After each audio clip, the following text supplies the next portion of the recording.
June 12 Ravindra భారతిలో రాష్ట్ర క్రైస్తవ రాజకీయ చైతన్య సదస్సును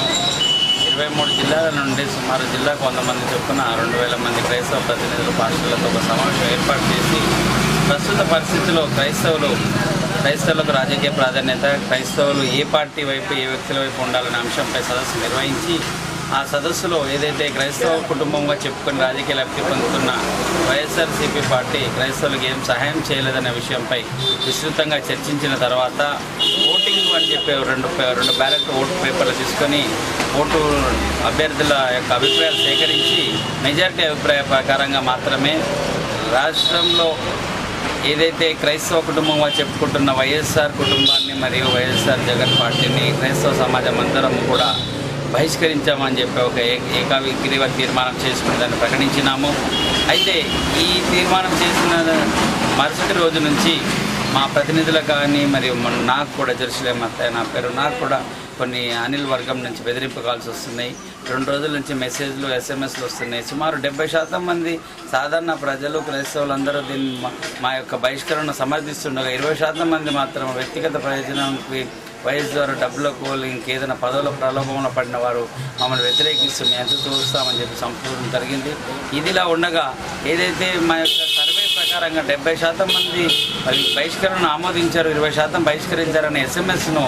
అంతమంది పాస్టర్లకు, IASలకు, క్రైస్తవ లీడర్లకు పెట్టినట్టుగానే VIP లిస్టులో ఉన్న కొండలరావు కూడా ఆ మెసేజ్ వెళ్ళడం జరిగింది. వెంటనే మెసేజ్ చూసిన వెంటనే కొండలరావు ఆగ్రహ ఆవేశాలతో నాకు ఫోన్ చేసి సుమారు నిన్న నైట్ ఉదయం 9:21 గంటలకు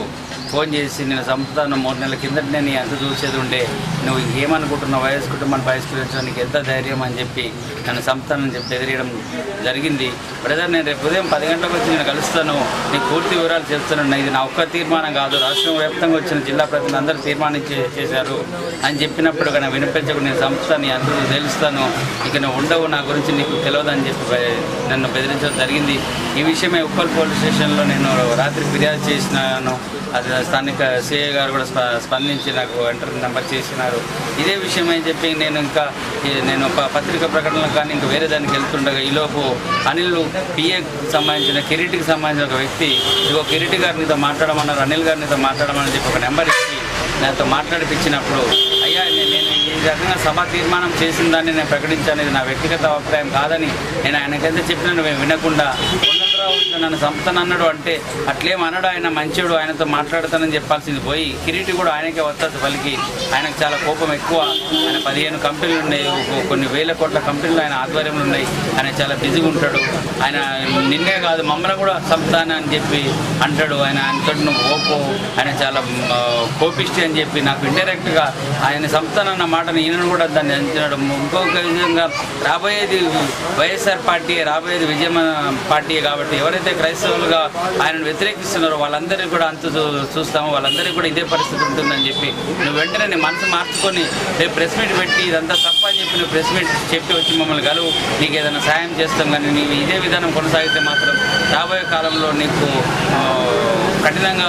నువ్వు ఇబ్బందులు పడతావని చెప్పి నాకు ఇండైరెక్ట్గా బెదిరించినాడు. నేను మీడియా ముఖంగా ప్రభుత్వాన్ని, ముఖ్యమంత్రిని మరియు ప్రజాప్రతినిధులను, ప్రజా సంఘాల వారిని ఒకటే కోరుకుంటున్నాను, ఇదే నా క్రైస్తవత్వాన్ని బైబిల్ చేతిలో పట్టుకొని బైబిల్లోని వాక్యం ప్రకారంగా విగ్రహారాధన ప్రదేశాల్లోకి బైబిల్ తీసుకెళ్ళకూడదని చెప్పి ఏదైతే వాక్యం ఉంటే ఆ వాక్యాన్ని మీరిపోయాం. వినాయక చవితి దగ్గరికి కానివ్వండి, హిందువుల మసీదు గుళ్ళలకు బైబిల్ని అపవిత్రం చేస్తూ వస్తున్న విజయం మనం వ్యతిరేకించడం తప్ప